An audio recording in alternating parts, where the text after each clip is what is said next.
Yo, good morning, everybody. Today is Wednesday, July 5th in the year 2023. And welcome to Simply Bitcoin. We are your number one source for the peaceful Bitcoin revolution. We cover breaking news, culture, and mimetic warfare. And we bring on Bitcoiners from all around the world, from the biggest names to the everyday Bitcoiner that you know and love. We got them all. And we will be your guide through the separation of money and state.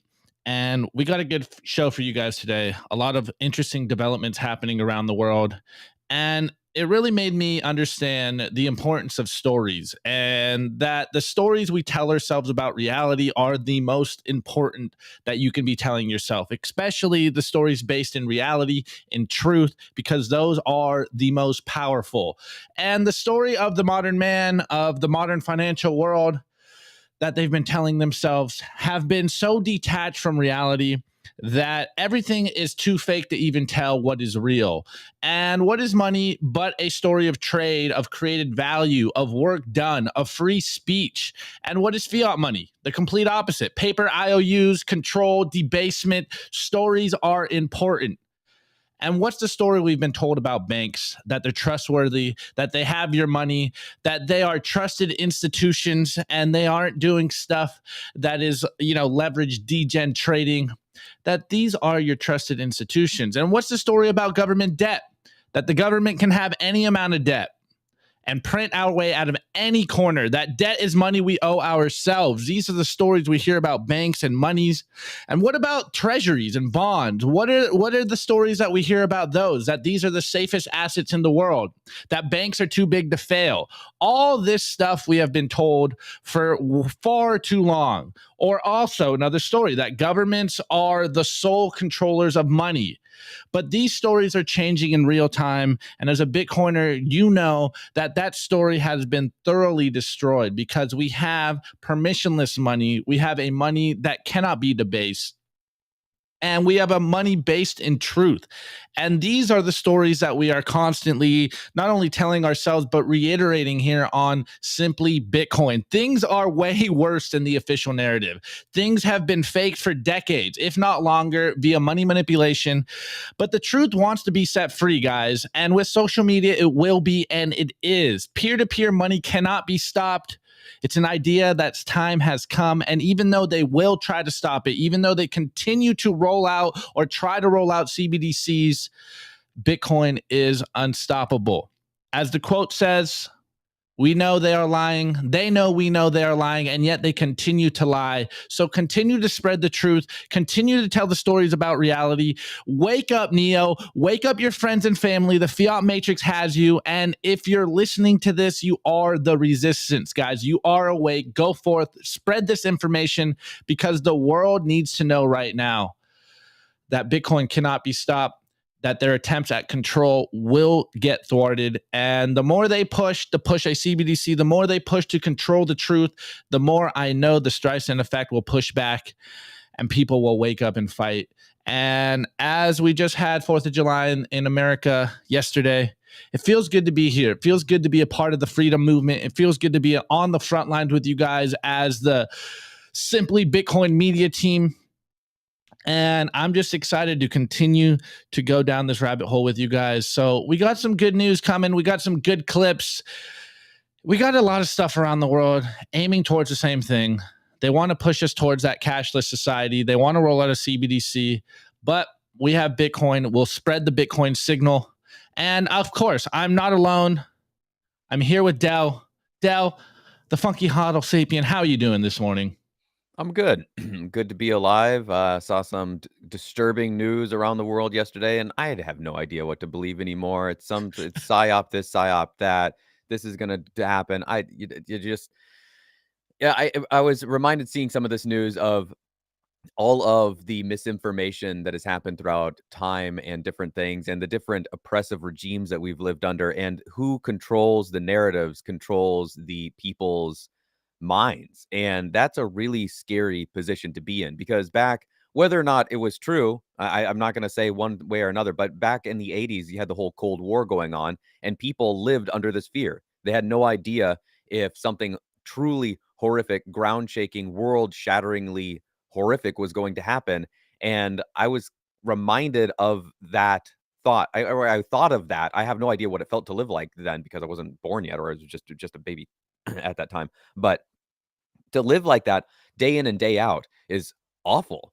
And now we have, in a different way, a more insidious way, even because that's an overt thing. Hey, a big, scary problem might happen. A big, giant nuclear bomb might be shot from Russia or vice versa. So both of these entire places are living under this fear. But now we have this fear of, will I say something and will that get me in trouble? Can I do what I want to do? Can I simply go online and talk to my friends, or is that going to be censored? Is that going to be banned? What can I say? People are self-censoring because it's like, I don't know if I can say that. I don't know what's okay anymore. I have no idea. So people are constantly towing the water, being really careful, not saying exactly what they want to say. You hear this story about somebody's private conversation was leaked and that shared with the media.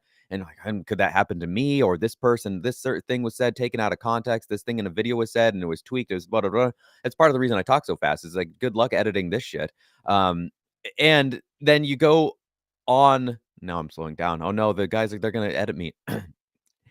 Anyhow, the point here is that this has been happening, and it happened in the past couple of years in a more egregious fashion than ever. And we're going to cover a news story where that might be, maybe people are going, hey, enough is enough. Stop trying to get in my business, controlling my pictures, controlling my cat videos, controlling what I'm trying to say to grandma. Get the F out of my life. And I'm going to toss it over to Mike here and get his take on this. Yes, we are not alone. We like to add to the chaos here. But to your point, people forget that we're only in about like a decade into the social media experiment. Yeah. And everyone is waking up to the effects of having so much information out there and the effects of people controlling that information. And I think people are waking up to it. Maybe I have my confirmation bias being confirmed, but it really does feel like the world is waking up to the consequences of all this control of information. Anyways, we are not alone. We got the Mike Hobart in the building. How are you doing this morning, Mike? I'm glad that I got a curveball and was like, yo, we might need some help this morning. I might not have a host with me today. So how you doing, bro? You glad to doubted have me? you. Dude, it was early and you didn't respond. No, we knew what was happening. I'm gonna have to agree with Dell though. Like they got to stop trying to control my cat videos. You know what I mean? Like it's a little ridiculous. Like I want to watch my cat. I want to watch my no context dog videos on YouTube and on Twitter. Like stop it. Like enough is enough. Like when you start screwing with the cat and the dog videos, I think that's the pushing point for everybody else. That's the line. I know you're joking and you're trolling, but like I kind of not though. Yeah, I know you're exactly. not. Okay, all right, guys, let's get into the numbers and let's start the show. The Bitcoin numbers. Brought to you by NODL. At this point, you should be running your own Bitcoin node. If you don't use your own Bitcoin node, you're trusting someone else's. Run your own version of Bitcoin Core, the Lightning Network, Whirlpool, and Dojo, all from the comfort of your own home. And if you're a digital nomad, you have absolutely no excuse because now you can run a NODL through a virtual private server. Visit nodl.eu today. All right, guys, before we get into this, of course, we are plugging Bitcoin 2024. Get yourself a ticket today. I know we're a year away. This is in Nashville, July 25th, 27th of 2024. But we are telling you this now before the ticket price is raised because we want you guys to get there and we want you to get your ticket at the lowest possible price you can. Do not wait until the conference comes because I know you're going to FOMO into it and you're going to yell at us and tell us why are the tickets so expensive. You should get it today. And use the code simply and get a discount. The general admission tickets so far are $299. The industry pass, if you want to get a job in Bitcoin, definitely get to the industry day. It is $749. And if you're a whale and you want to have all the amenities of being a whale, the ticket prices are as low as they will be at $4,499.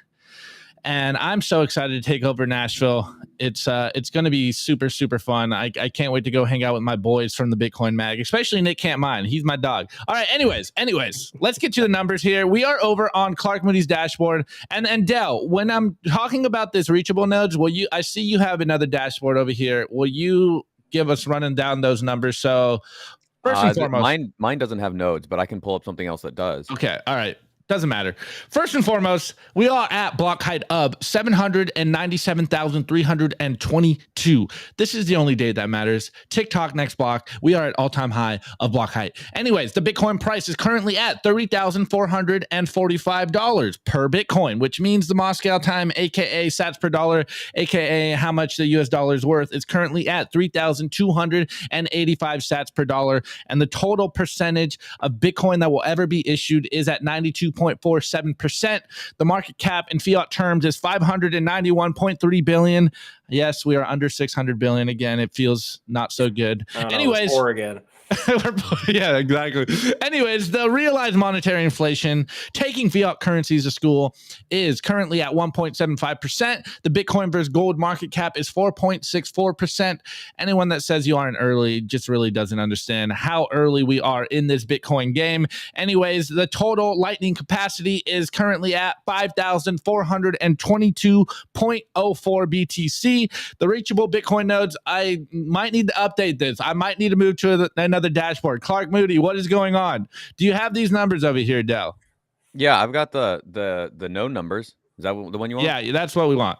All right, here we go. Boom. Is it up? No, there we go. Okay, so this is the nodes, 16,735 reachable nodes. And the reason I like this website so much is because it shows you, I don't know, this is an approximation of where these concentrations are. So you can see them in Hawaii, all spread across North America, huge amounts in Western Europe here, South Africa. They're all in Saudi Arabia. You've got them in China. Oh, they're not supposed to be in China. Remember, they're in India. They're out here. They're everywhere. New Zealand, Japan, Australia, Indonesia. They're everywhere. And for the entirety of Bitcoin to be killed, all of these, plus the ones that aren't reachable, because there are many more that flicker on and off. They update weekly, monthly. They're just updating because you don't need to have it on all the time.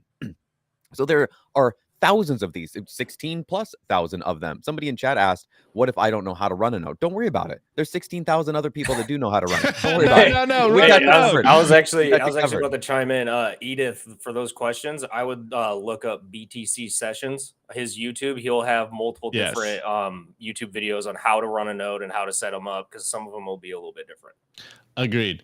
All right, guys. Well, there is some other numbers, but these are the only numbers that really matter, in my opinion. Anyways, I've been plugging the Balaji and Marty Bent pod for I think all week and last week, and I highly recommend you guys go make your way through this, because it really does explain where we are in the fiat crisis that we find ourselves in the middle of. But there isn't I wouldn't say it's an update. There's a part 2. I was watching it this morning, and it is Balaji on Peter McCormick's What Bitcoin Did. And he is continually doubling down on the idea of where we are in the world. And I really enjoy what this clip is by Bitcoin Therapist, because it explains the precarious nature that we are right now. Because look, as an individual, you need to be holding Bitcoin. But as we're seeing around the world right now, all financial institutions are waking up to the idea that you probably shouldn't be holding US treasuries, and maybe you want to get some Bitcoin. So here we got this tweet by the Bitcoin Therapist, and he goes, what happened to the banks at Balaji? He goes, treasuries equal toxic waste, bonds equal blew up the economy, safe assets equal risky assets. It's time to start thinking in Bitcoin. So let's get into this clip real quick, and then we'll talk about it. Bonds supposed to be the safe asset? How'd you have such massive losses on them? All right. And fundamentally, you know, whether this is recognized in 3 months or 6 months or 12 months, I don't know how long they're going to kick the can. But eventually you're going to hear that treasuries were the new toxic waste, that bonds blew up the economy, that the thing that everybody thought was the safe asset actually turned out to be the risky asset. Just like in 2008, when the mortgages were sold as AAA, or mortgage-backed securities were sold as AAA, and they actually weren't. And everybody who bought them was a sucker. Everybody who bought long-term government bonds in 2021, they were devalued in 2022. And so that's why banks are popping up dead in 2023. It has nothing to do with like tech investments or anything like that. It has everything to do with basically the massive and rapid hike in interest rates.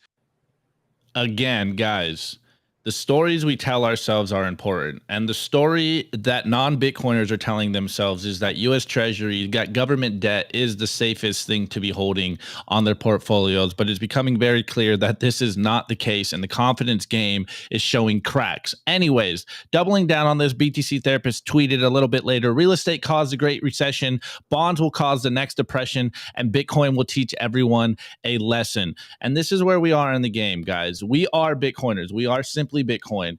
And we talk about Bitcoin constantly because we think that Bitcoin is the safest asset in the world. We think every single one of us should be holding some Bitcoin. And we're seeing now in real time that the institutions are also waking up to the idea that they cannot be holding US Treasuries. I covered it on Monday with Mike that the Fed did a stress test that Bank of America has $100 billion of paper losses because of holding US Treasuries. And every bank is in this situation, and most government institutions and hedge funds are also in this position. And the average person out there still believes that holding U.S. Treasuries is the safest way to hold their portfolios. And Opti, like, remember later that day, I sent you a link where it was even worse. Like, Bank of America came out after that report, and they announced that, like, they're in an even worse position than what that initial report stated. I was like, okay, so yeah. The jig is up for anybody that is at least paying attention. Exactly. And I'm glad that you jumped in because we haven't touched on that since that day, but it's still back to the same thing, guys. People are gaslighting themselves right now thinking that they can hold US Treasuries and play the same game that they've always played. But it is all a confidence game in the fiat world. And as long as the Fed goes out there, or as long as Chrissy Lagarde goes out there and says, or Janet Yellen, they all say, you know, everything's fine, man. Just hold your government debt. You'll be good. You know, we're not going to blow up, boys. People might believe this, but you might want to get some Bitcoin just in case they are wrong, because they don't know what the black swans are going to be like. They are still out here playing musical chairs with the US Treasuries, and you have Bitcoin. So protect yourself, protect your family, save in Bitcoin, because you cannot trust these people with your money. And I would not want any money in treasuries or even in banks, but I'm a toxic Bitcoiner. Anyways, pull me back a little bit, Del. What are your thoughts on all this?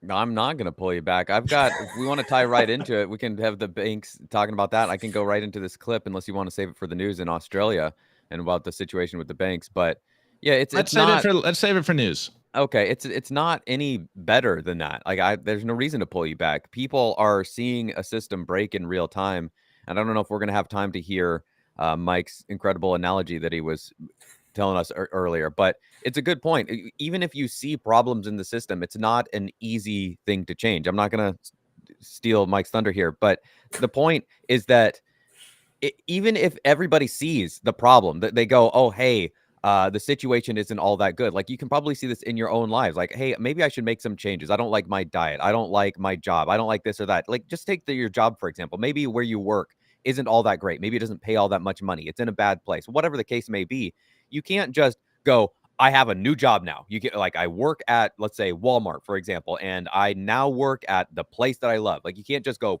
boom and make it happen. That doesn't happen. You have to go and, at the very least, just walk out. You could put your 2 weeks in if you want to, but if you don't care about doing any of that, you have to leave. Now you don't have a job. And unless you already had something lined up, you have to go and look for something. If you do have something lined up, that took work to do. You had to go and apply. You had to talk. You had to probably have an interview, unless you had a buddy and you're like, sure, I can hire you on the spot. In most cases, you can't make changes overnight, just the click of a switch. It takes time and it takes effort. And that's on an individual level. Now, when you're talking about countries, states, entire massive organizations, this takes time. And so people are like, oh, what's taking BlackRock so long? Oh, why didn't they get in? How they've got all these last week? Why don't they have it set up yet? Yeah, how do they not have it set up? From things that I've heard, I forget who it was. I think it was Pierre Rashad or somebody was talking about, they've gone to conferences and there are politicians, there are staffers there. They do know what's up. They absolutely do know what's up with the Bitcoin space. They're not completely clueless, but they can't just go, oh, we want this to be the case. They have constituents, they have lobbyists, they have donors, and they all have their own agendas, their own wants and desires. Everybody's jockeying, pulling for position. Oh, that's not quite what I want. Nah, that's not the deal. That's not quite what I need. I needed a little bit more money. Can you make it 10,000? 5 knots going to cut it. I need 10,000 to get that new deck that I want to get done. Home Depot's prices on lumber. Have you seen it recently? I'm going to need 10,000, not 5,000. Well, I can't do 5,000. 5,000 is a little bit. I don't know. Can you do 7,500? 7,500. Let me get back to my people. I'll get back to you. And then, well, let's have a dinner together. Let's have a chat about that. Let's meet up over that. All right. I'll text you, get your people to contact me. And this is happening all over the place en masse to the nth degree, just to get one dumb fucking thing through. Like, it doesn't happen because some guy's like, I got an idea. Everybody's like, oh, let's listen to that guy. Maybe we should have a philosopher king. But who's that? I don't know anybody that could fill that role. I have no idea. Do you, Mike? Do you, Opti? Do you know anybody that could fill philosopher king role? Because it's not Biden. All I can say is that anybody that wanted that role would not be fit for it.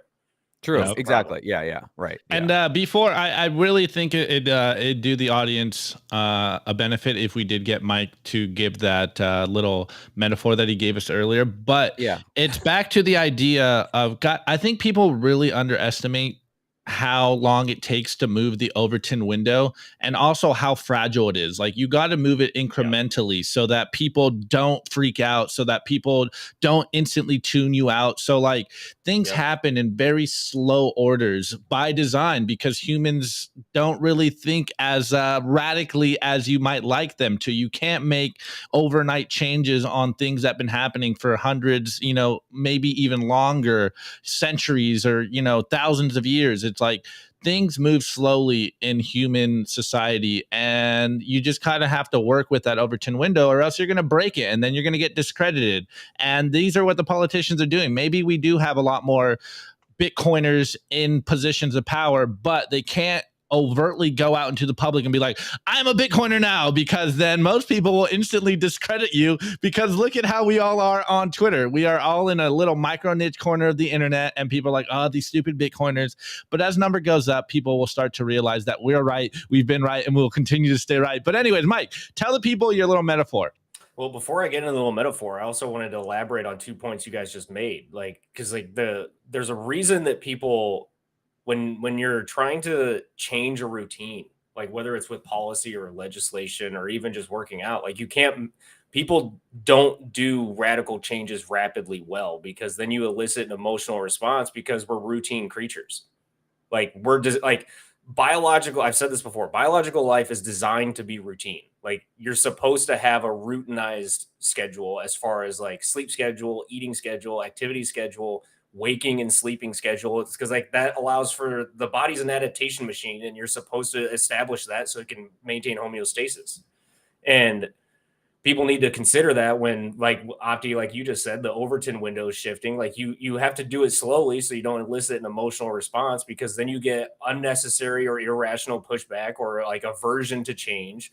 And then to the point that kind of Dell was getting at was like, all these moving parts that are happening now simultaneously and always.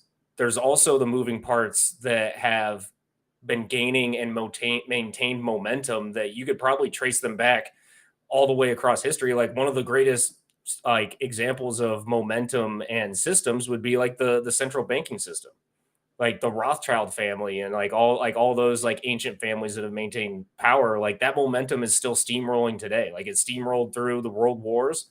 It's going to keep going, like, really until Bitcoin starts like pushing back and providing a kind of break in the power dynamic. But so the analogy that these guys have been talking about, that I, as a point of pride, I literally just made it up this morning as we were getting ready for the show. So when you want to think about like the points that Dell and Opti have made as far as like trying to change the system and trying to do it properly and allowing for the amount of time that it's going to take, imagine reorganizing your apartment or your living room. Like, just reorganizing it so it's a different layout. You don't just like snap your fingers and all of a sudden it's done. Like, if you're going to move the couch, then you have to move the end table, you have to move the coffee table, you have to move the TV stand if you have one, the bookshelf, the chairs or love seat or whatever else, the rug, like all of that. And it's not like you move one, get it in place and move the others either, because you're working in a confined space. Like, that it's that simple. Like you have to move each one incrementally to allow for repositioning of all the other pieces. And once you understand that, then it's just like, okay, yeah, it's going to take time. It's going to require some movements and some events and some developments that I didn't plan on or that I don't want to have to deal with, but you have to deal with in order to get there. I want to bounce off of that because you just saying that again made me think of something. Jeff Booth is always saying that you can't change a system within a system. Network you can transfer, reorganize it. You can change the layout. But if you want a whole new system, you go, okay, that's a neat apartment and all, but it's going to remain the same. And I guess you could completely remove all the furniture. That's just too much work. How about we just build a new apartment and make it super really cool and the amazing apartment where everybody comes and hangs out, and then everybody's going to come to that apartment. That's the Bitcoin apartment, or a house, the mansion, the Bitcoin mansion. And that's the other thing that like Opti knows. I push back on the Bitcoin community a lot. Like when we're getting calls for like rapid hyper Bitcoinization right now, like $1 million in 90 days. That doesn't make sense because that's actually inviting the system to take on these rapid changes that like I just discussed that like people naturally don't want. Like you bring on these like a rapid network transfer, like the network transfers that like Jeff Booth did a great job in analogizing it. Like when you're doing a network transfer, there's the slow overlap of like the old network being used less while the new network is increasing in use, right? Yeah. And there's you can do it that way, which is the proper way. It's the slow way. It's arguably a more efficient way, except for the theta decay, which would be time. But like the only other way to do it is to do it rapidly, where the old network is destroyed, and then the new network is forcibly pushed in because there's no other option. And guys, when we're talking about an economic financial system that is global, you don't want the rapid change. You don't, because that invites a lot of events and living conditions that nobody on this planet wants to deal with. It's the same. Like I might flag the video here for this, but it's the same. It's the same conversation as like the morons and the idiots for the last 3 years calling for revolution in the United States. You don't want that. That brings on an existence in a life that you don't understand what you're calling for. Well, if you want to understand what you're calling for, just look at some of the news around the world. Does that look like a fun place to live? Like, yeah, I'm not talking about any specific spot. Just pick one of a dozen happening right now and go, oh, yeah, that seems fun. Then move there. If that seems fun, look at Lebanon when they were burning the banks. Right. I don't want to deal with that. No. Nope. Or France. Like France, that does not seem like a place that I want to visit right now. Nope.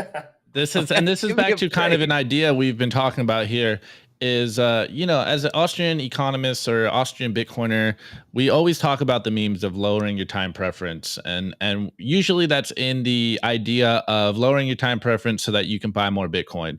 But I think at this point, people need to lower their time preference in the idea of how long this experiment, this project is going to take. It's going to take a long time, because you want that slower transition, because if you have one giant blow up, it's going to be a bad world for all of us. And we are turning around the Titanic of financial chaos right now. So it's going to take some time. Transfer is good for your bags too, by the way. Exactly. So guys, we are winning. We constantly stay winning, but understand this isn't going to happen overnight. So don't get frustrated in this process. Anyways, let's get into the news because we got a lot to talk about. The Daily News. The Daily News is brought to you by Blockstream Jade, built by Bitcoiners for Bitcoiners. It's an open source hardware wallet for the cold storage of Bitcoin. Check out the brand new limited edition color, the transparent green Jade. Blockstream Jade houses a full color camera, allowing for fully air-gapped Bitcoin transactions, scan and display QR codes directly on the device, assign transactions, and verify addresses with ease. Use your Blockstream Jade with your favorite wallet software, such as Blockstream Green, Blue Wallet, Electrum, Sparrow. Get yourself a Blockstream Jade today and take self-custody of your Bitcoin. Guys, if you want to ease that transition, if you want to live a better life, if you want to be in the hyper Bitcoinized world today, then get on the Orange Pill app right now. Stack friends who stack sats, because if you are hanging out with Bitcoiners, if you're having these conversations with Bitcoiners, then what world are you living in? You're no longer in the fiat world. So get on the Orange Pill app, create an event in your area. This is the #1 resource for meeting Bitcoiners and finding Bitcoin-only events in your area. And again, if there is no meetup near you, create one. All you need is one other Bitcoiner to simply link up with you, grab a drink, unplug from the fiat matrix, because you need to build a community of Bitcoiners around you, because this is how not only you protect yourself, but you protect your friends and family, because other like-minded individuals congregating, there's powers in numbers. Hop on the Orange Pill app, create the local Bitcoin social layer today on the Orange Pill app. Anyways, Dell, what you got for us, brother? Let's pop this stuff in. We've got some news here out of Australia, and this is tying into what we were talking about with the banks and the situation. And so I'm just going to play this clip and then we can talk about it. Get it out there, but we can't help. Was she in on how absurd this was? Like, did she get it was like you were walking into KFC and they said, sorry, we don't do chicken? No, she wasn't. She was just, I'm really sorry, we can't help you. We just don't have money here anymore. Taryn, do you think that banks should carry money, as in cash?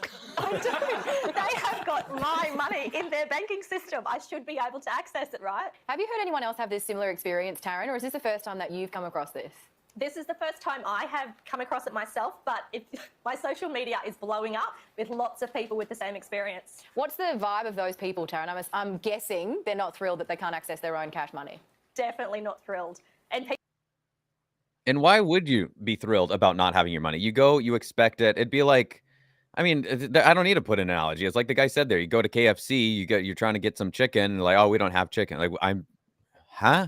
Like, That's what you do. This is literally your only job. That is the definition of what you're supposed to do. You're supposed to hold money, and I come here to get money, and you don't have money? What?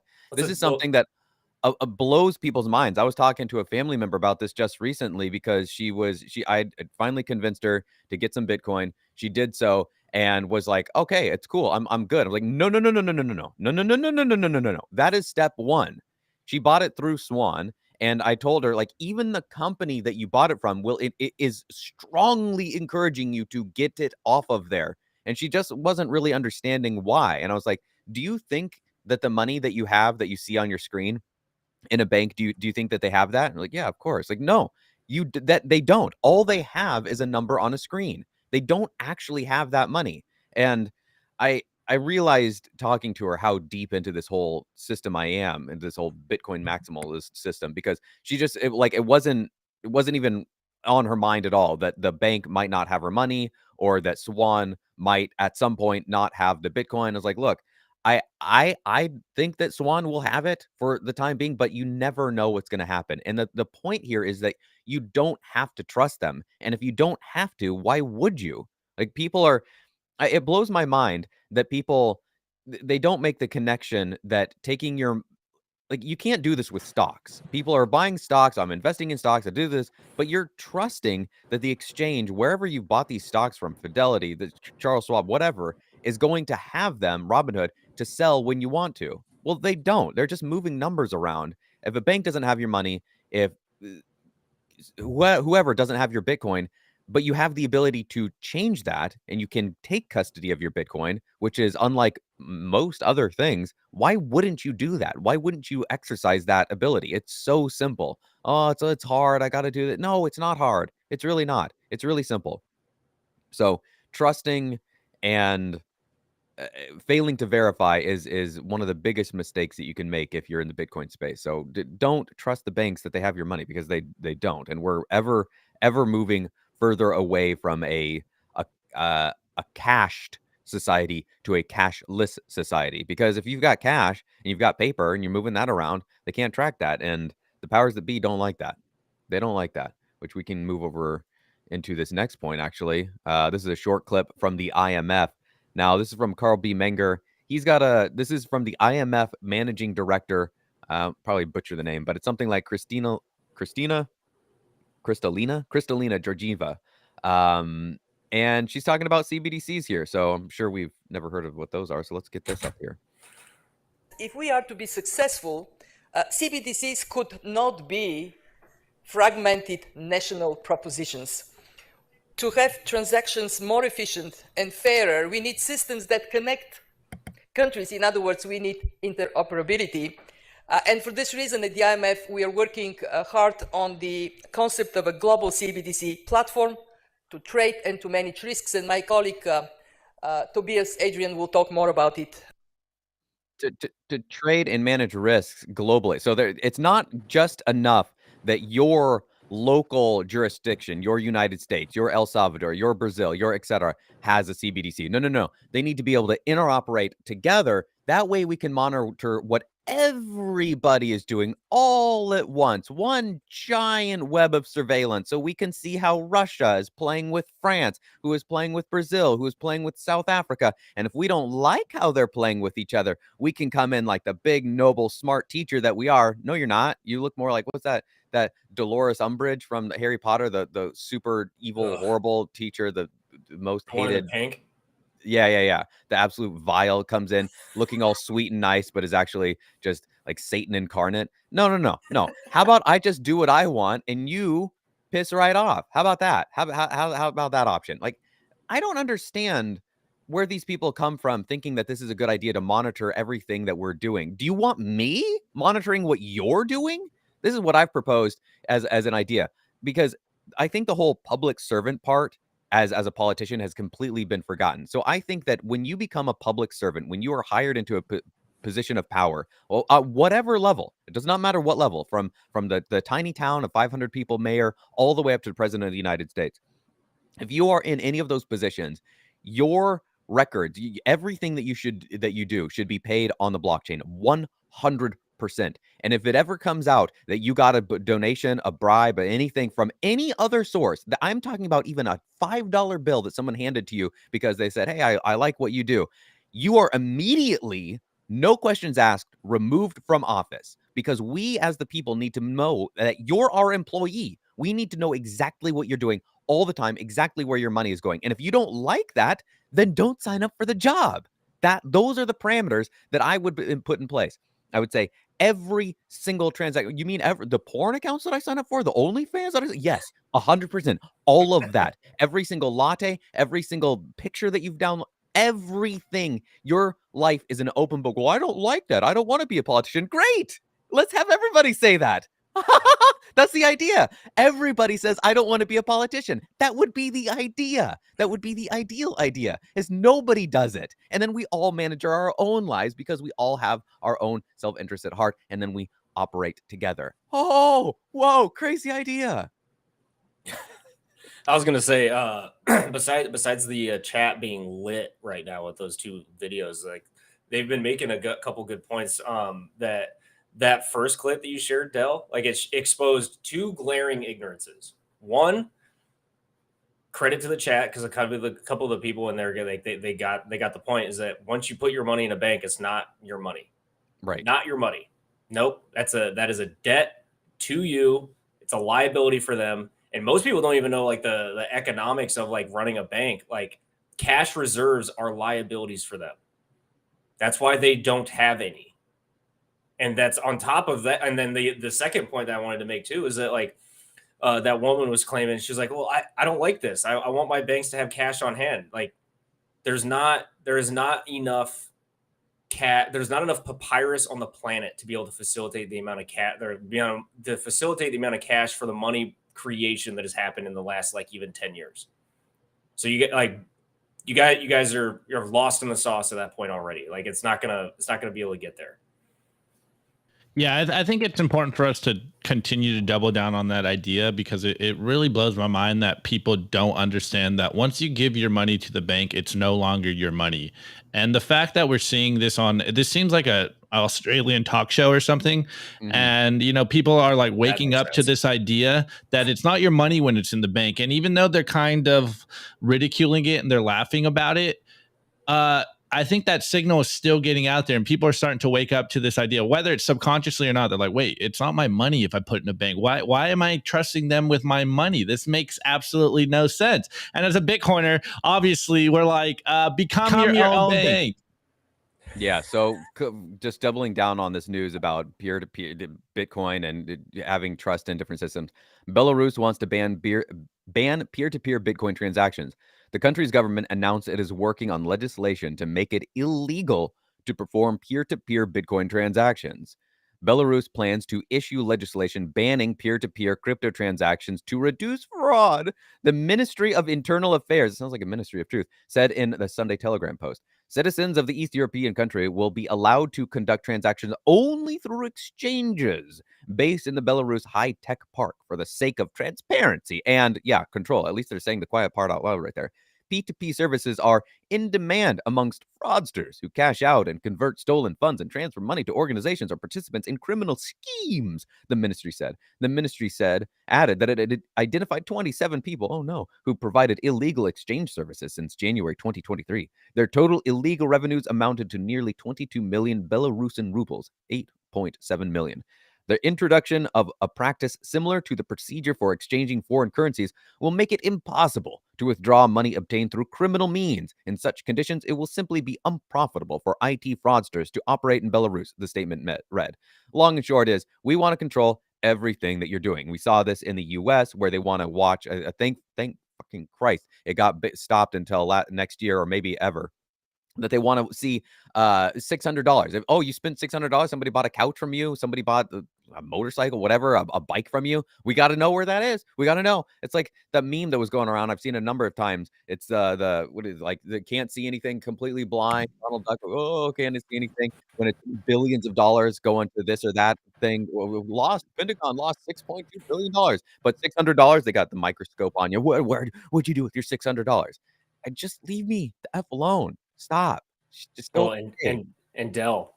I don't know how many people picked up on, but like when you focused on bringing up like the 27 individuals that they pinned down, they're trying to force the entire country, which is, I think the population is 9 million people of Belarus, into extreme economic and financial surveillance for 27 individuals. Like, that's something to think about. Yeah, it's insane. It's like, I mean, and we see that in the U.S. where some bad actors do a thing, some horrible atrocity happens. If you've got an imagination, and if you've paid attention to any news over the past, you know what I'm talking about. Some terrible thing happens at a place where people are hurt or killed, and people go, "We gotta shut it all down." 100% of it. It's like, whoa, hold up. There's many more of us that have those tools to defend ourselves, and we're not doing bad things. So maybe you look at the core of the problem. Maybe you look at the mental health issues. Maybe you look at other situations that are going on, as opposed to just like, let's ban everything. One person smashed their thumb with a hammer. We got to ban hammers. Carpenters are going to like to have a word with you. Well, I just want to say, good luck to the Belarus government. And since we've been talking on CBDCs so much on today's show, I think it's important for us to remember what CBDCs really stand for. I know everyone thinks that CBDCs stand for central bank digital currencies, but I really like, and I'm leaning into the meme, that CBDCs really stand for central bank digital control. This is all about control. Remember what Miss Georgivina. Yeah, Kristalina, remember what she said. They are coordinating for a global CBDC system because this doesn't work if they can't control all financial transactions at once. And as someone said in the chat, which I brought it up a minute ago, this is all about the distrust that every bank has with each other. They don't even trust themselves, and they want us to trust them. And on that news, I find it interesting that we got this news as well this morning, or rather it was yesterday, that the central bank digital currency tracker shows 130 countries are diving into CBDCs. And these 130 countries are representing a total of 98% of the global GDP. And they're all exploring CBDCs. Of course, exploring CBDCs. So last year, or in 2020, only 35 countries were considering a CBDC, and a new high of 64 countries are in advanced phase of exploration of CBDCs. And of course, guys, we've covered this in the past, and we saw what happened when Nigeria rolled out their CBDC. We got a huge increase in Bitcoin adoption. So I keep thinking the same thing, and maybe I'm just a naive Bitcoiner. I am Optimist Fields after all. I really do believe that if humans are given a fair playing field, if they are given the information on a platter and they have a choice whether falling into a central bank digital control system or a permissionless opt-in freedom money that doesn't steal from them, one that is literally designed to have surgical precision to steal from you, and one where it cannot be debased, where number goes up forever, where you can build on a strong foundation. I think humans will always choose Bitcoin or freedom money or permissionless money. What did we say yesterday? We played that clip in the numbers, and it said, if you believe in honesty, if you believe that thou shalt not steal, then you are a Bitcoiner and you just don't know it yet. And I think more people are waking up to this. Anyways, Mike, let's get a little rant in before we get into the culture. Well, like one thing I immediately thought of when you were going over that that little article was 98% of like the world's GDP as far as country wise are going into the CBDC. First of all, they say that they're in the advanced development stage. Guys, don't forget that governments suck at doing everything. And when it comes to like technology, like it's even worse. These CBDCs they're probably gonna shit the bed like from right off jump. And then like if they do shit the bed, when they do the shit the bed, like then what? Like what are you gonna do? Like if they're trying to base all economic activity off those CBDCs and then the projects collapse and they don't know how to fix it because government doesn't do IT, like what you're just gonna sit there with your hand out and you're just gonna like sit there and beg like govern me harder, daddy, because I trusted you and you like betrayed my trust. It's laziness by the people, man. That's all it is. Because it's like I'm sorry, like you're on the fiat hamster wheel. I understand, like you're grinding it out like the rest of us do, but at some point you got to just take matters into your own hands. And I'm not saying in the sense of violence or anything, that's stupid, but in the sense of just like take back your money. Take back your like maybe you should start looking into why Bitcoiners keep talking about this. Like maybe we have a point, and maybe you should consider like lending an ear and just considering some of this stuff, because like I don't know, like history is lit, just absolutely lit with examples of why not to trust government and why not to trust central planners. Couldn't agree more. But everybody continues to do it. And I'm not saying we go full anarcho-capitalist or full libertarian and like everybody should be homesteading out on the countryside or anything. Yes. Yes. I'm a huge fan of specialization, FYI.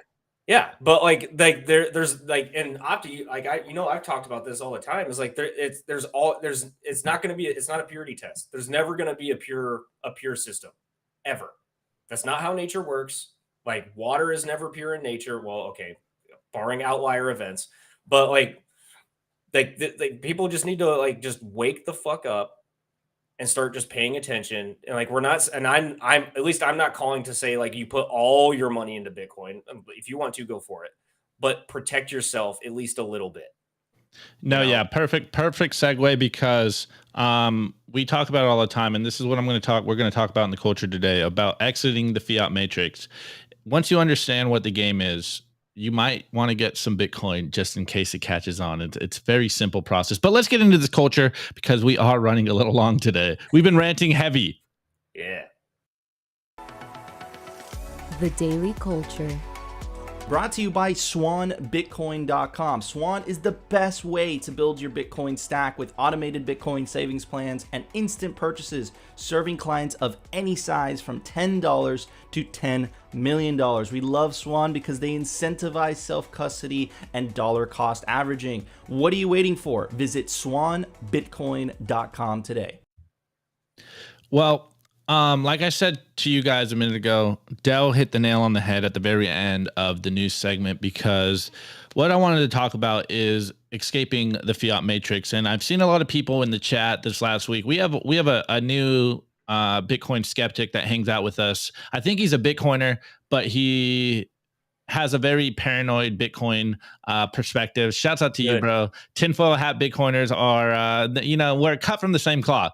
But also, I think Mike and I have been doing our best part to not just be cynical, just to be cynical, but just try to have like a sober view of what exactly is going on and not have this idealistic view. And it all boils back down to exiting the fiat matrix. And I really like this tweet that Stefan Livera put out because you guys were talking about this in the chat. I don't remember if it was Monday or Tuesday, but basically, you guys were saying that as Bitcoiners, we're just recreating the fiat wheel, and I had a bone to pick with it. I couldn't really, devour it in the chat because we're going live, and it's hard to do everything live. But Stefan Livera nails it in this tweet right here, and he goes, under a fiat standard, he who positions himself closer to the money printer wins. Under a Bitcoin standard, you have to actually do the work and provide a good or service that someone voluntarily pays for. And this is what we talk about all the time. As a Bitcoiner, you're going to have to provide value, whatever that is, whatever your skill sets are, you're going to have to provide value. As we say all the time on this show, everyone is a scammer. So, hey, in a troll sense, you're going to have to scam someone out of their Bitcoin because you're providing them a service, a product, you're providing them value that they want to exchange with their Bitcoin. And someone in the chat was saying like, oh, just because you're an OG Bitcoiner and you bought Bitcoin in 2013 doesn't mean you're providing value to the world. Well, on one sense, I kind of agree with what you're saying, but on the other sense is they took a risk. They hodled those coins. They understood what was going on. But for the average person, for all of us here, what we're doing is we're saving in a money that doesn't steal from us because we understand that the fiat system is designed to literally steal from you silently. And as a Bitcoiner, all you need to do is monetize your skills as best as you can, sell your goods and services for Bitcoin, and also take this very seriously. I know you guys get cynical. I know there's a lot of skeptics, and by all means, stay skeptical. But I really like how Sean Harris, shouts out to Big Sean Harris, he's a winner, not only in life, but as a Bitcoiner, in my opinion. And he, again, hits the nail on the head. And I've heard people in the past say like, oh, they just quote tweet micro niche celebrities on Twitter. It's like, I think these guys have the signal, and this is what the culture is all about, is keeping your head on straight and understanding what the game is that we are playing. Big Sean Harris goes, Bitcoin is a serious matter. It demands careful consideration and application. It is not to be taken lightly or half-heartedly. It only grows more and more serious. And me and Mike talk about this all the time, is taking not only yourself serious, but the things you say to the people around you seriously, your skills, the value you can provide to society seriously. And if you are a serious person, you don't have to be, like a serious person as in like not have fun, but you'd want to get paid in the best money that you can. And on that point, people keep saying in the chat that, hey, bro, like your measly, 25 million sats, your one coin isn't going to save you. And I just want to double down on that. Again, I'm going hard on the chat today. Sorry, guys. You aren't bullish enough. If you don't think one Bitcoin is going to change your life moving forward, you are not bullish enough. Again, I like the metaphor of if you own a block on Manhattan, is that life-changing? Well, Bitcoin is scarcer than blocks on Manhattan, in my opinion, and probably all of our opinions in here. But shouts out to my boy Ben Price, a Bitcoin person. He goes, if you own one Bitcoin, you're guaranteed to be one of the top 21 million wealthiest people in the world in 5 or so years, top 0.26%. If you own 0.1 Bitcoin, you'll be one of the top 210 million wealthiest people in the world in 5 or so years, top 2.6% based on 7.88 billion population. Now, I know there's contention about it being a guaranteed, and maybe the time frame may be off a little bit. I don't know about if it's 5 years, if it's 10 years, if it's 15 years, but I am convinced that if you hodl coin, you hodl the coin that you have, you will have generational wealth. Stay bullish out there, but also lower your time preference. Understand what we are doing here. Figure out a way to monetize your skills so that you can provide value and save in Bitcoin. This is the game, guys, because no longer can you just cozy up to the fiat printer and expect to become the richest people in the world. Yes, that game is going to continue. And Mike might even jump in on this because me and him kind of have differing opinions on this. He thinks the fiat dollar is going to last a lot longer than we can possibly think. I'm kind of on the other side. I think the fiat dollar is dead. But hey, we can debate that now or somewhere else. But it's still, the point remains, and this is why I wanted to end this on Odell's tweet. And shouts out to Odell and his mimetic warfare of staying humble and stack sats, guys. I really do believe that you can be stupidly bullish, but you also want to stay humble, stack sats, stay solvent, make sure you're stacking sats for your last name, not just for your first name, and understand the game we are playing right now. This is a once in a lifetime opportunity. You cannot recreate digital scarcity. 21 million Bitcoin. That's all that will ever be made. And as we show in the numbers every single day, we're at 92.5% of all Bitcoin in circulation, which means it's going to become incredibly hard to get yourself one Bitcoin, to get yourself 10 million sats. The sats you have under your control today will be astronomical value moving forward. And I just want people to remember to stay bullish, but also understand what game we're playing here. And I don't think that just hodling coin will be enough. We need Bitcoin. And I said we. Create the businesses, create value, and charge in Bitcoin. And this is how all of us individually start to change the world by our individual behaviors. The stories we tell ourselves matter, and the stories you tell your friends and family about what we're doing here are important. So monetize what you do in Bitcoin, and we are ushering in a better world. Anyways, I don't know who wants to jump in, Del or Mike. Who's let's go with Mike. Let's go with Mike. He's all good to Del. Let's go to Del. I don't really want. I don't think it's worth drumming up the disagreement with like the fiat currency thing, probably because we're running late anyway. But just don't be all I'll say is like whether going forward with the success of Bitcoin, because I do think it's inevitable. What I also think is inevitable is to watch countries and corporations attempt to create their own fiat kind of style currency, whether it's a reward point system or a strictly like a straight up just fiat currency. I would almost guarantee that will attempt to be built, if not on top of Bitcoin, facilitated by Bitcoin. That's all I'm going to leave it at. Love it. Love it. Jump in, Del.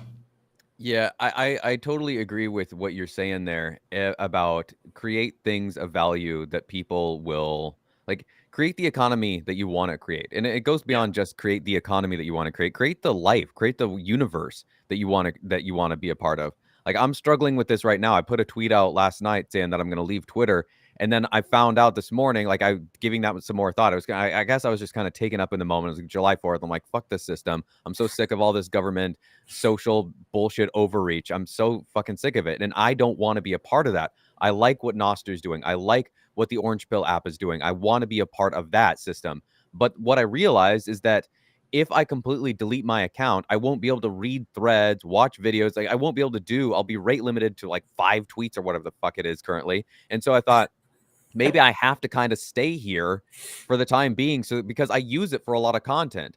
I don't care about it for anything else, but if I can't access things that I'm making content for simply for, if I can't see the news, and like Elon has said, and other people, anybody with any sense, like, the legacy news media is what newspapers used to be. It's yesterday's news. It's by the time you're reading it on some website, it might be AI for one thing, but it's already way too late. It's like 9 hours ago. If you want the most recent, up-to-date, this is happening right now news, you have to be on Twitter or some other like platform. And I don't think that Nostr is, well, I know Noster's not there yet. So once it is, and once more stuff is being ported from Nostr or from Twitter to Nostr, or is just being replaced, then I will gladly do that. But I feel like I kind of have to lurk at the very least, but I'm going to be using Twitter. Maybe I won't completely delete it as much as I really, really fucking want to. Maybe just lurk on there and not really use it for much of anything, and put more effort into Nostr. And like, I love the idea of selling things. Like, this might be a little bit tongue in cheek here, but if you're, I'm not even, if you create stuff that people value, sell it for sats. I'll leave it at that. Yeah. Let the free market decide, man. Opti and I have ranted on that topic. Yeah, all the time. It's like, look, put it out there. If it's good, people will send you sats. Let people call you a scammer all you want. Lean into it. Everyone is a scammer. We're here for getting more sats. We're playing Hungry Hippo here in regards to sats. So, Del hit us with it. Anyways, I couldn't agree more in regards to Twitter kind of being a necessary evil. Hey, the network's effects of Twitter and the relevant social medias, I think, are going to be hard to beat. But hey, this is also how we know that Bitcoin will win, because the network effect of Bitcoin is superior to everything else. Anyways, before we go on to the meme review, I got to plug our boys, BitPlates. If you think you're going to make it through to 100 years of hodling with your seed phrase on paper, you are sorely mistaken. Go to bitplates.com, use promo code SIMPLY, and you can get yourself a 10% discount. Listen to this. ASMR, highly corrosion resistant 316L marine grade stainless steel, offering the ultimate protection against extreme of temperatures. Guys, again, use the code SIMPLY and you can get 10% all BitPlates products. Look at it. It's so nice. It's so pretty. And it's really back to what we tell you all the time. You can't leave your seed phrase on a piece of paper in your sock drawer. It's not going to last the test of time. But hey, do what you do best, guys. And, assess the risk for yourself. Anyways, let's get into the meme review. The Daily Meme Review. Brought to you by Kaboom Racks. I get this question all the time. Nico, where should I buy Bitcoin miners? The answer is Kaboom Racks. It's the best place to buy Bitcoin miners. That's where you're going to find the best deals and the best prices. Start your mining utopia today. To check out their racks, you got to go to t.me/Kaboom Racks. Join their Telegram group and start your mining journey today. Kaboom Racks. Kaboom Racks. Shout out the boys at Kaboom Racks. You already know the deal. This is the meme review where you tag us in memes, or I find memes on Twitter, or you drop the memes in our Telegram group and I cover them. I butcher them, rather. And I try to explain words with words, and I'm bad with words, so hey, it is what it is. Anyways, tweets are the bullets, memes are the artillery. We are in an information war. Continue to get the calls of actions out there, continue to spread the truth, continue to ridicule the corporate press, and continue to make the humor to make your friends keep their head in the game. And before I go on, someone asked, never had Twitter. Is it important? I absolutely love it. It's like my daily newspaper. It's the public square where conversation happens. It's the battleground of ideas. And I think it's almost been worse since Elon has taken over. But anyways, that's a whole nother discussion, and we can talk about that on another day. The first meme is by Crypto Graffiti. I saw you in the chat. Shouts out to you, bro. And it goes, every day is Independence Day from Bitcoin, or from banks. And we got the American flag here made out of Bitcoin logos. And considering yesterday was 4th of July, I thought this was a fitting response to all the conversations we've been having. If you take your Bitcoin into self-custody, you have declared your monetary independence every single day. And we had a couple of debates on the Twitter Spaces and in the chat. What is a holiday for Bitcoin? It is every day you are taking Bitcoin into self-custody. Okay, this next one. Shouts out to Weinicus. He just puts a heart here.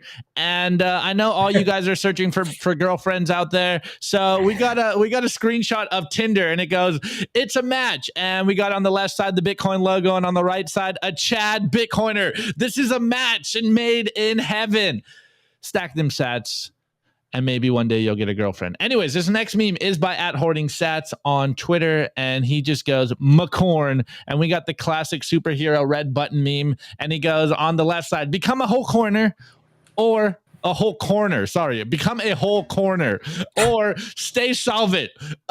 Which one? Guys, stay humble, stack sats, stay solvent. Yes, you want to achieve these stacking goals, but also you need to pay rent. You need to eat food. You need to live your life a little bit. All work, no play makes Jack a dull boy. So make sure you are living your life, saving your money, living below your means, but also stacking your balls off. But hey, do what you do best, is assess the risk for yourselves. Anyways, this next meme is by Wojak Bitcoin, and he goes, few understand this. And we got one Bitcoiner over here, the newer Bitcoiner, and it's got the Bitcoin logo, and it goes, Bitcoin just went up again. Or I think it went down today. But anyways, let's get to the meme. Bitcoin just went up again. And then we got the hooded robe, right side of the bell curve Bitcoiner with laser eyes, and he goes, Bitcoin didn't go up, the dollar went down. You are losing your purchasing power if you are holding the dollar. So few understand this. It is incredible. Anyways, today, good Lord. Let's go. Anyways, this next meme is by @Ronin21BTC, and he goes, Bitcoin, #Bitcoin forever. And I personally, I'm not sure if we are seeing this S-curve adoption of the Bitcoin price going up forever like this. I in my heart want to believe it. I want to stay stupidly bullish. You know me. I am bullish AF. I'm bull-tarded as they come.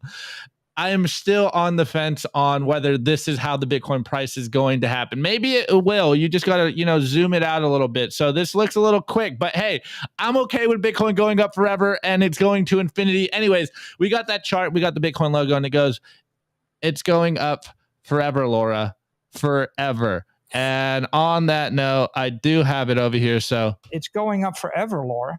You heard it here last. And of course, since we did have a Sailor meme here, I thought this one was pretty funny. We got tagged in this one by @the_fixer_69. And we got that picture of Sailor sitting in his chair in his mansion. And he goes, have a seat. It has come to my attention. You think there is a second best crypto asset, but what's the second best? There is no second best. There is no second best. Okay, and the last meme is by Why Bitcoin Only, and it just goes #Bitcoin. And we got a guy in a Guy Fawkes mask wearing a suit, and he's got a sign over his head that says the beginning is near. I know a lot of Bitcoiners are doom and gloomers, and they think the world is going to end, but you got to flip it on the head. It is the beginning of a new dawn, of a new era on the Bitcoin standard, the bright orange future. It is happening now, and you are a part of it. You are on the front line. So drop your meme review score in the chat. Wait. Yeah. Oh, I did it right. Let's go chat, and we will cover it live. So let's go. Okay. My meme review score is this tiny Phillips head screwdriver. Oh my god. It is 2 by 1.5 inches. Look, it's so tiny. It's for the tight nicks. That's what she said. Oh man, right. We are fixing the system live. Wait, do we have a new meme? Bitcoin is a screwdriver? I don't know. Anyways, I'm doing my Sailor thing today. Anyways, Del, what is your meme review score for today? Well, if we're doing tiny tools, I think maybe I already did this as a meme review. Wow, dude. Mike, you better not disappoint. Tiny little knife packs. I'm disappointing. Pliers. I'm going to disappoint. Wow, dude, we're so on brand today. Those tiny vice grips are actually pretty cool. They're locking. Look at this. Those are sweet. They're Nipex. Little Nipex guys, made in Germany. What do you made channel locks that small for? I just keep them in my pocket, and I do. I don't know. Usually, honestly, you know what the number one use I use for these for? Nose hairs. Oh my gosh. Oh, that's savage. I don't need them for bolts and nuts. I need them for nose hairs. I think I feel kind of bad now because I'm gonna make you guys feel really bad for your scores because since we had a feature by Crypto Graffiti and you said that he was in the chat, if my fellow gym goers are in the chat and you guys didn't get one of Crypto Graffiti's duffel bags made out of a anti-fiat dollar billboard, you need to get one. Dang, it's a dope bag, dude. It's a really good. So Crypto Graffiti, if you're still in the chat or if you watch this later, you did an awesome job with them and you need to make more. Yeah, you know how we said in the culture, provide your goods and services for Bitcoin. That was one of those that I saw. I'm like, dang, that thing is so cool. I'll get it later. And then it sold out in 20 minutes, and I'm like, damn. Also, it was peak bear market, bottom. Yep. So I was kind of again, everyone is a scammer, and Crypto Graffiti scam Mike out of some sats for an awesome duffel bag. I willfully let myself get scammed out of those sats. I agree. I love Bitcoiners scamming me. Provide a product where I have to dump my sats for it. Hey, some people call it scamming. Some people call it a fair trade in an economy. I call it business. Exactly. Choose your poison. Okay. All right. We're getting, I guess there's a delay here, or no one wants to drop meme review scores. So we got one. We got one so far. Bitcoin for Canadians. He goes, I give those memes a Frankie McDonald Bitcoin scream from my front porch. Bitcoin. I was gonna do it, but I remembered I have it in here. Let's go. It needs a Bitcoin symbol on which side? What were you talking about? I don't know. Maybe the Guy Fawkes sign. Oh yeah. Oh, Okay. yeah, Okay. yeah. Okay. All right. We got a few more meme reviews scores. Let's see. UTXO says, I give the memes 21 pounds of nose hairs. Yo, That's pretty gross, dude. That's a lot of nose hairs. Okay, Rave Elevator. I score the memes, the new glow in the dark cold card MK4. Let's glow. All right, this next one is by Elaine, and she goes, score CBDC worldwide crash sends the formerly Bitcoin clueless to stack sats and secure their freedom. Corn emojis. Okay. All right. Hold on. It's not that there's no more scores in the chat. It's that there's the buzzer. Okay. Well, guys, we made it through another day. It is Wednesday, July 5th. We will be back to our normal show tomorrow. Nico will be back from Canada. He is currently at Bitcoin Rodeo right now. And we'll be back to our normally scheduled broadcasting. But anyways, Del, are you dropping any videos this week? What you got on your deck? I've got a few different ones coming out. Yeah. Let's see. I've got one talking about a very large country that is primed for Bitcoin adoption. So that one should be spicy. Oh, okay. Yeah. All right. Yeah. Well, go check out the Simply Bitcoin YouTube channel, guys. We are dropping clips every single day. And go support our boy Del. He's absolutely killing it. Shouts out to Rustin as well. He's hanging out with the family. Shouts out to the whole Simply Bitcoin team. But Del, if you're not going to be on Twitter soon, yeah, dude, I don't know. Do you know your NPub by memory? No, God, no. No, I was asking what? What? Who does? There's probably like 2 people. Okay, give me a break here. So no, I don't know. Yeah, I'm not sure what I'm doing there because I at least have to stay on until Monday. I have to stay on because I was scheduled I am scheduled to join the Orange Pill app. They're doing a Spaces and they invited me on to talk about the social layer. So I'm talking with them next Monday at 1 p.m. Pacific time. So that's 4 p.m. Eastern. Nice. So if you want to hear about my thoughts on why it's so important to be on Orange Pill app, why the social layer is super important, then join that Spaces next Monday. So I have to at least stay on Twitter for that to be a part of that.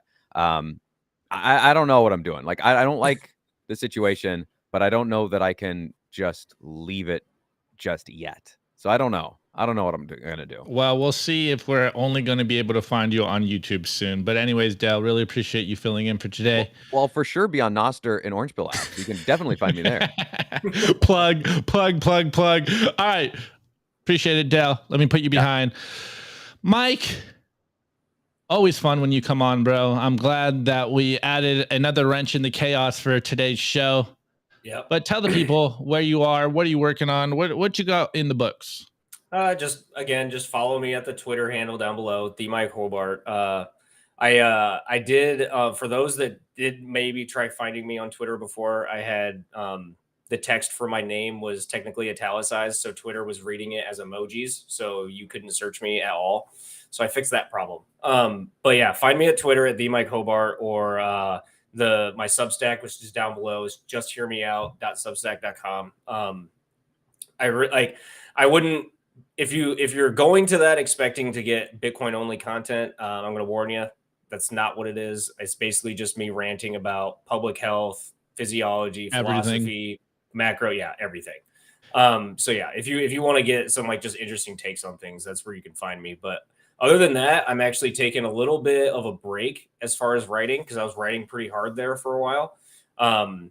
You write for too long and then you do get writer's block in the sense of like it's just like any too much of any good thing. It's just like it sucks it out of you. So I'm working on getting some more just like fiat mining lined up so I can just keep stacking sats and take part of this orange future when we get there. This the way. Yeah, and if you want the Mike Hobart Bitcoin only, go to the Simply Bitcoin Substack, simplybitcoin.news. We got all of that stuff over there. Absolutely been slaying it the last couple of months. Really appreciate it. Anyways, Mike, hang out behind the scenes for a moment and we'll chat. All right, guys. Really appreciate every single one of you guys. We made it through another day. It is Wednesday. It is hump day. So we are almost through another week of Bitcoin content. And I know you guys had, a good holiday week. Well, long weekend for most of you guys, but the show don't stop over here on Simply Bitcoin. So if you appreciate what we're doing, share all of our content, share all of the Bitcoin content out there, because it's about waking people up. You are trapped in the matrix, Neo. Wake up, follow the white rabbit. And really, like I started in the beginning, the stories we tell are super important. And the story that we constantly tell is that we have a certain perspective. Yes, we know we have a bias. Yes, we know we're Bitcoiners, but we are funneling all of the world news through the Bitcoin lens because few people understand what is going on. And we just do our best to keep you guys entertained, to maintain telling you guys the truth with honesty and integrity, and showing the world that Bitcoin is the solution. We know what the problems are. Bitcoin is the solution, and it's about getting that message out there as far as possible to as many people as possible so that 8 billion people start holding Bitcoin in wallets that they control, holding seed phrases that they control themselves. Anyways, we're on Anchor, Spotify, Apple, and a part of the Value for Value economy on Fountain. We love you guys. We'll see you tomorrow. We'll be back on Spaces tomorrow as well. And until next time, guys, it's your boy Opti, and we are out. It's been awesome. Peace out.